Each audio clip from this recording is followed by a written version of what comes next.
Can you believe it? We're already at the last Friday of October. It feels like we're clinging to the final moments of the month. With that in mind, welcome to this Friday's Jamaica Magazine. I'm Audrey Williams, and I have an exciting lineup of stories and information ready to share with you. So, stay with us. We'll be right back after our news package.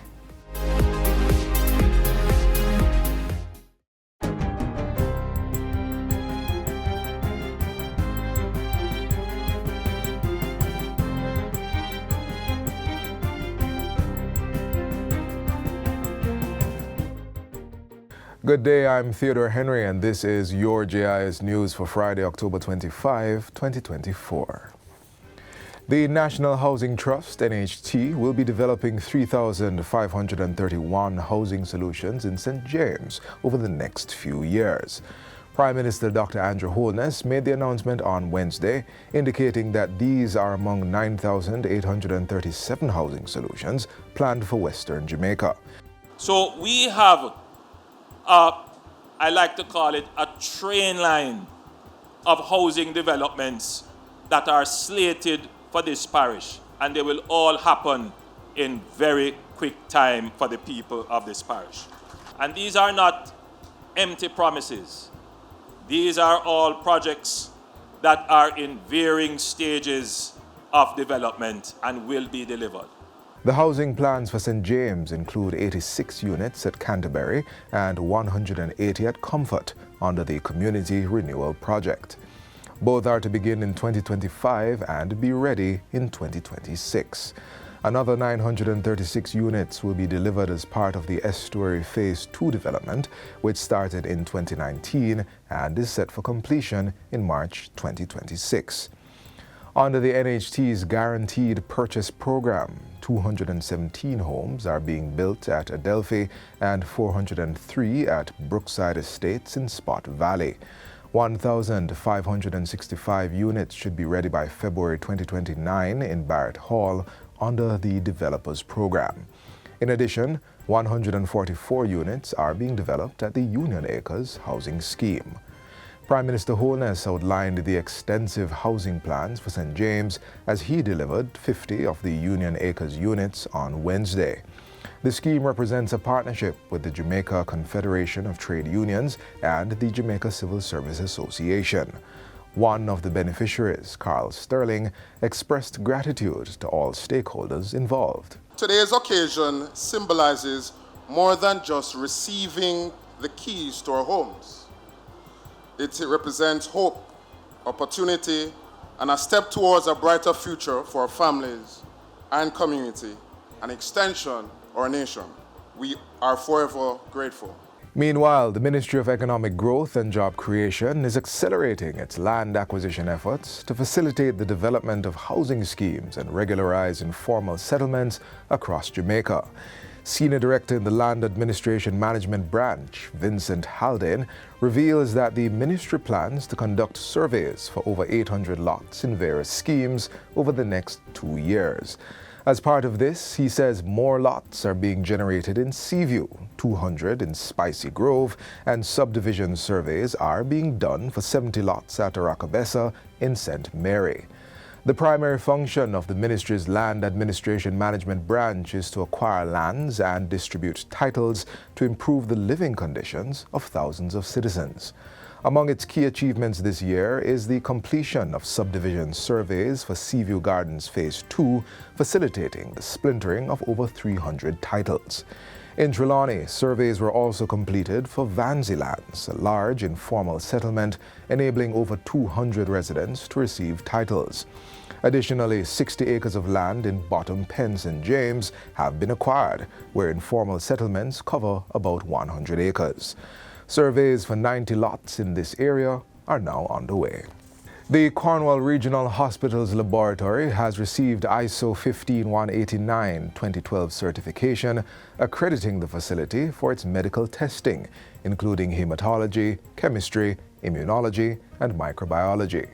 This is a global standard recognition provided through the Jamaica National Agency for Accreditation, JANAC.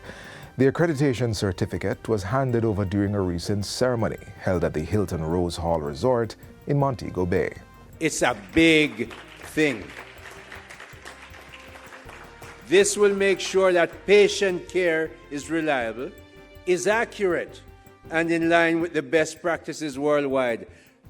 Minister of Health and Wellness, Dr. Christopher Tufton, says the accreditation is a testament to the quality of the hospital's lab service delivery, even while the main building is still under construction and renovation. We deliver 1.75 million lab tests per year with a robust quality management system, QMS, technical competence, personnel competence, facility and equipment management competence, patient identification and data protection, accurate pre- and post-examination processes, accurate examination process, testing, calibration, and sampling. Other laboratories in the public and private sectors are urged to seek ISO certification.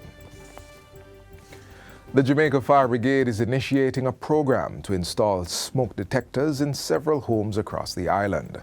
It's part of the brigade's interventions to encourage more Jamaicans to utilize fire safety devices and technologies to protect their property and lives. It comes against the background of statistics showing that since the start of the year, Jamaica has recorded 21 fire-related deaths, which could have been prevented. Installation of the smoke detectors is expected to begin this weekend. These detectors can detect and give us warning of a change in the protected environment. During a fire situation, every second counts. Early warning can prevent loss of life or damage to properties. And we believe when you integrate these smart devices with our existing technologies like our security camera system, and that sends warning or notification to our phones, we can save lives and protect property. The announcement was made during Wednesday's media launch of Fire and Life Safety Awareness Week, which is being observed this year under the theme, Embracing Digital Innovation to Improve Fire Safety. Minister of Local Government and Community Development, Desmond McKenzie, also used the function to reveal that smart technology devices would be installed in 3 infirmaries across the island. Our infirmaries carry close to 2,500 residents. And they are probably one of the most vulnerable in the society. So I believe safety will, or should and will start there first. And finally, the Department of Correctional Services, DCS, will be using this year's Corrections Week activities to highlight the need for greater collaboration, inclusivity, and agility in delivering on its mandate. Corrections Week will be observed from October 27 to November 2 under the theme, Shifting Organizational Culture to Foster Greater Collaboration, Inclusivity, and Agility. Commissioner of Corrections, Brigadier Raj Mason, says the week-long celebration will highlight the core functions of the department with its programs that are geared towards rehabilitation and reintegration. The public will be able to learn and understand the art and science of correctional management. Highlights of the week's activities include Custodial Day on October 28, when the DCS officers will interact primarily with inmates, followed by Rehabilitation Day, when they plan to interact with community members and repair the Spanish Town Infant School. On October 30, the Correctional Services will host a Sports Day at Stadium East. An awards ceremony will be held at the Pegasus Hotel on November 1, and to conclude the week's activities, an expo is planned for the National Indoor Sports Center on Saturday, November 2. And that's it for JIS News Today. I'm Theodore Henry. Thanks for watching.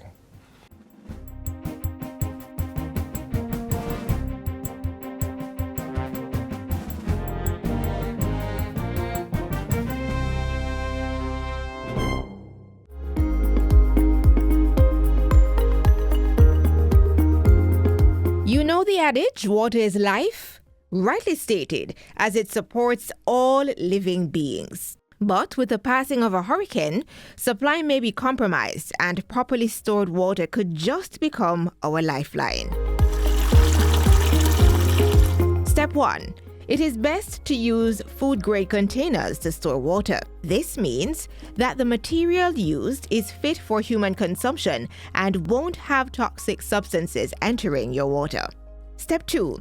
Be sure to wash and rinse the container thoroughly in preparation for water storage. Step 3. After filling the container, be sure to seal it tightly. If it has a screw-on cap, ensure it's tightly closed. This will prevent contamination. Step 4. Also, to prevent contamination, store water in a cool, dark place. This is to minimize exposure to temperature fluctuations, which can degrade the quality of the water and the container. Step 5. Replace stored water frequently to ensure freshness. You may use older water for non-drinking purposes. Step 6. Additionally, you may want to label the containers with the date of storage. This will help you keep track of how long the water has been stored. Step 7. Drinking water containing bacteria and viruses can lead to serious health issues and diseases such as diarrhea, cholera, or dysentery. If you're in doubt as to the state of your drinking water, you may want to apply water purification methods such as boiling to get rid of any bacteria.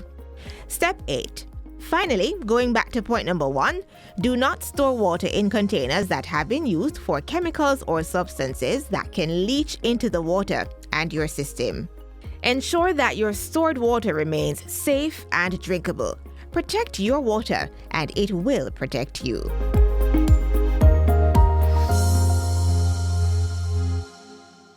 Thank you for staying with us. Many of us often overlook the little details of life, such as the beauty of plants and their adornments.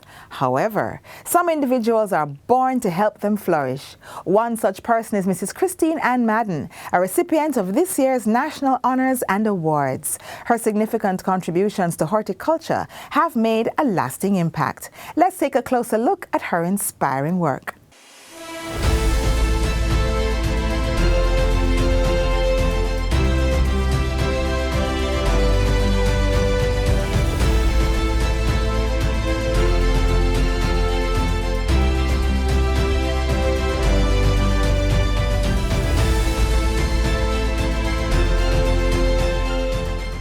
They say hard work pays off, and in the case of Mrs. Christina Williams, it certainly does.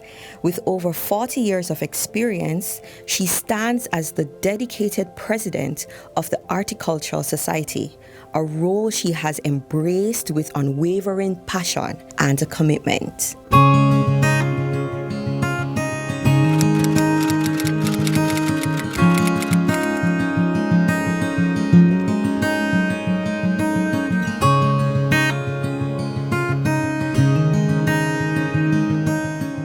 Mrs. Williams' journey in horticulture began with the simple joy of observing her grandmother in the garden. Surrounded by vibrant blooms and lush greenery, she absorbed invaluable knowledge and skills that will lay the foundation for her remarkable success in the field. You really ought to inspect your plants every day. When you come out, you ought to inspect your plant to see what is happening.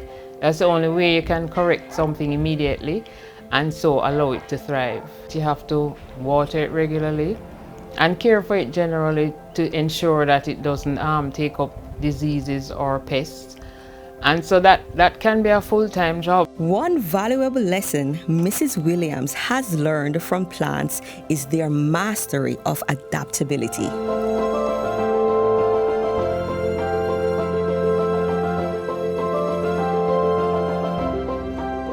Horticulture is always on the move. There are many changes that take place within the industry.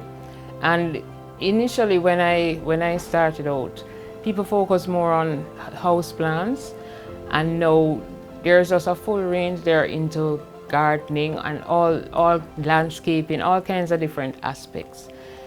One of the trends that I like is landscaping, because I like to arrange plants in a space, and I enjoy that a lot. Reflecting on her horticultural endeavors, Mrs. Williams shares how the guidance of past leaders in the society shaped her journey. The most groundbreaking work that I've done in horticulture is really at the horticultural showgrounds, because even before I became president, I was the facilities manager, and so I was in charge of looking after the grounds. We had a lot of challenges, and just lately, since I become president, I've been able to get the grounds up to a standard for horticultural grounds. However, her journey hasn't been without its challenges. When you do it commercially, like you sell plants and so forth, people don't appreciate what goes into it, and so they don't realize the value of it.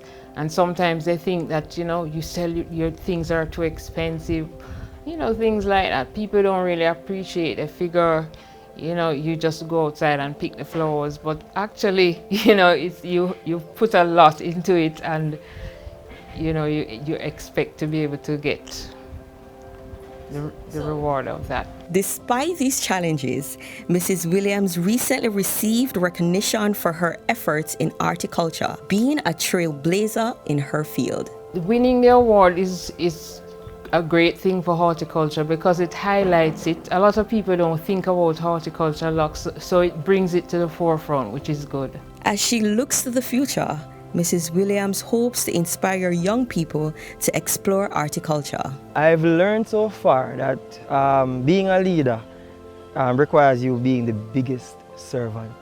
Literally, you have to have the spirit of a servant in order to move people, to inspire people without words. That's what she does. She never fails to do that. As her influence continues to grow, it's clear that Mrs. Williams' impact on the Jamaica Horticultural Society and the broader community will be felt for years to come. Congratulations, Mrs. Williams, on being awarded your Badge of Honor for your contribution to horticulture in Jamaica. You are a shining star, and we are happy for you. As she continues to inspire those around her, Mrs. Christine Ann Madden-Williams embodies the essence of resilience and the community spirit in horticulture. Congratulations on this well-deserved honor.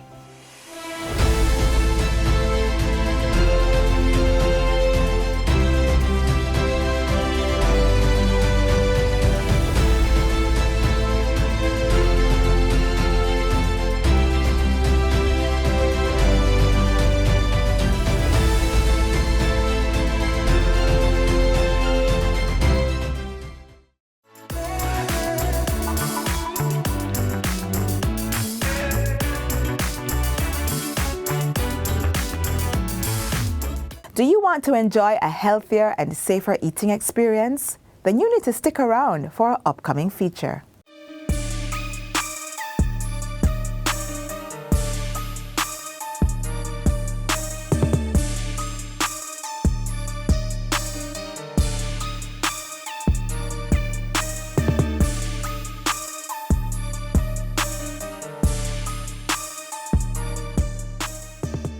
Dangerous strains of bacteria such as E. coli and Salmonella can cause serious health problems when the food we eat become contaminated through improper handling and not being properly cooked.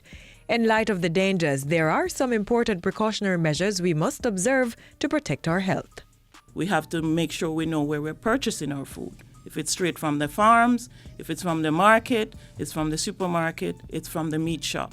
Ensure that it is clean. When you are preparing the food, ensure that you have a separate cutting board for meats, separate cutting board for vegetables, and you're constantly washing your hands. If you're going to eat out, ensure that the environment in which you're going to take your family is one where you can trust that the food is being prepared in a clean environment. We love our street food, and we encourage, as Consumer Protection Agency, we encourage that economic activity. But we're saying you have to take precautions as well. Ensure that your street food are from reputable person that you can trust. Check the expiry date on food products before purchasing and check them again before cooking. In food preparation as well, the education is to ensure that you separate the raw from the cooked. The raw and the cooked is a totally different environment. So when you mix the two, that's when you have contamination. That's when you have food poisoning. That's when you have a member of the family who might end up in the hospital because they're either very young or they're elderly or their immune system has been compromised.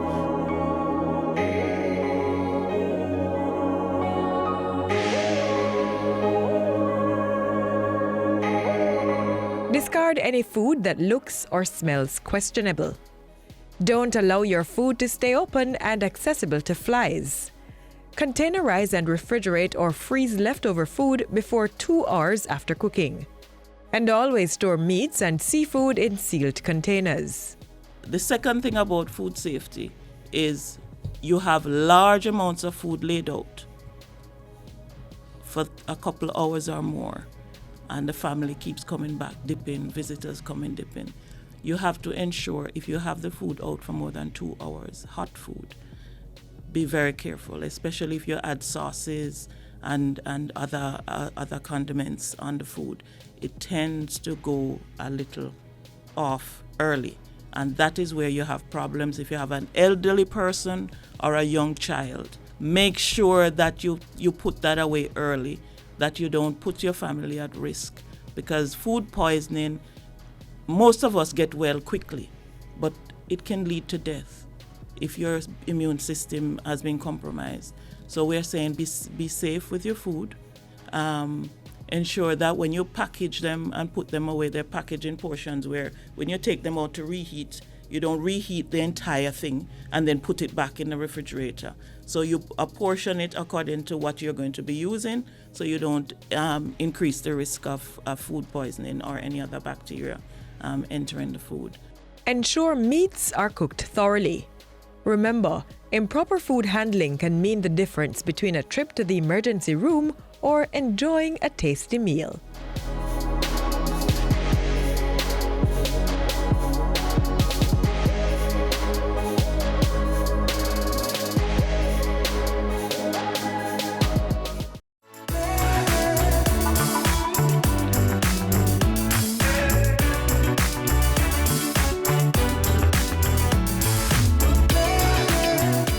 Our next feature offers a glimpse into one institution's dedication to helping its male students to grow into exceptional men in society.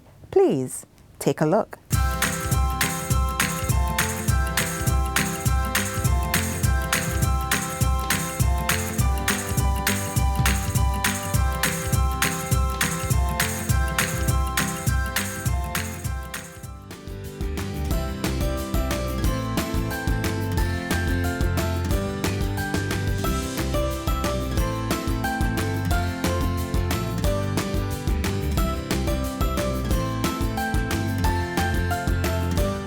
Boys, they can be curious, adventurous, talented, and sometimes a bit shy.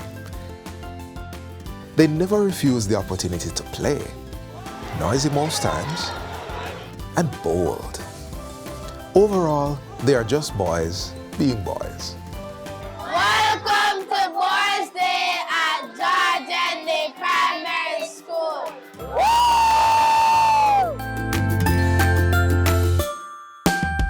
Boys Day is a yearly activity for the school. It provides an exclusive environment for one-on-one time between fathers and sons, and even for fathers to reconnect with each other. It's a wonderful thing, and I try to be here every year. I mean, I'm coming from work now, so yes, I want to sleep a bit, but I still have to come. It's a joyous occasion. I love him to be here with me all the time. I always want him to be with me, and I hope he can be there again.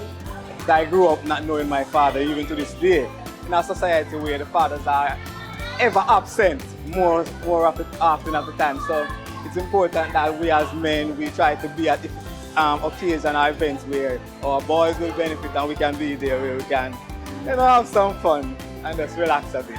According to Jason, the event over the years has fostered a closer relationship and greater respect for him from his sons, having an older son who also went to the school. There's a great appreciation. They see that we are dedicated to their growth and development, and we just want to be a part of their lives all the step of the way. That's what I see, and I love that. At George Headley Primary, the administrators believe it's important to expose our boys to information and activities that will help them become caring, confident, and responsible men. We want you to go away learning something and putting whatever it is that you have learned into practice, because we want our boys to be real men of tomorrow. The theme for the day was Good Boys, Better Men, Great Society. Boys, I want to encourage you that if you really want to be a good boy and continue being a good boy, you have to be careful of a few things. So be careful of what you listen to. Be careful of what you look at. And this is the third one. Be careful of what you speak. To become better men for a great society, the boys were also encouraged to take on leading roles when they get older, such as being a provider and protector for their family. Are you willing to become a better man by working? I don't want you to sit on the corner. I don't want you to be smoking ganja and taking drugs and affecting your life. I want you to be a better man, and in that way, you can contribute to building the society. With the lecture out of the way, the boys were all too eager to explore the different activities. In the spa room, they were treated to haircuts and mani and pedicures. This is my very first experience, and I feel like this is very amazing. For my first time, this is one of the best things I've ever done. Trust me. I feel very appreciated to be a boy, and I wish that my day couldn't be any better. It feels good, really good. It was a proud moment for the professionals who volunteered their time. It's my first time celebrating with them. It's my privilege, however, to come out and give the boys a nice little grooming to let them feel special. It's a good gesture, you know, because in this time of ages, we seem to losing the boys, so we need something like this to make them feel appreciated, that they can grow to be better man for the community and society. It was a very close competition for 5 teams of father and son as they demonstrated how well they know each other. At the end, it was a tie for Team Gilchrist and Team Powell, with both getting all 5 questions right. You know, I have 3 sons that live here already, and we all involved in things like this. Over the years, we participate in a lot of things together. We banter, we play sports together, we compete a lot in football, track and field together. We go to a lot of things together. To be honest, it's a bond from birth. You understand me? So it's natural, because being that he's been around me since he was born. He sees what I see, he sleeps when I sleep, he eats when I eat most of the time, so it's something that's basically just comes natural for me. It was also a proud moment for little Dominic, whose father helped him win the kite competition. It's my only boy, so you know the feeling is great. Being here with him, enjoying the day with him. And it was a day well spent for the boys, experiencing the positive attributes of a father and getting the tools to model that in their adult years.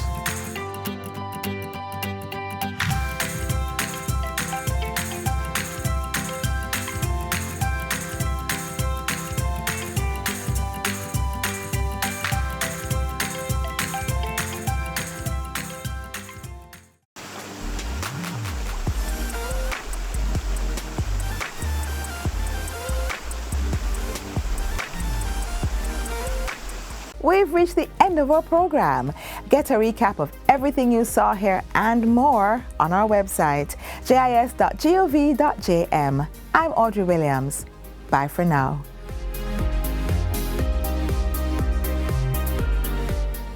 This has been a production of the Jamaica Information Service, the voice of Jamaica.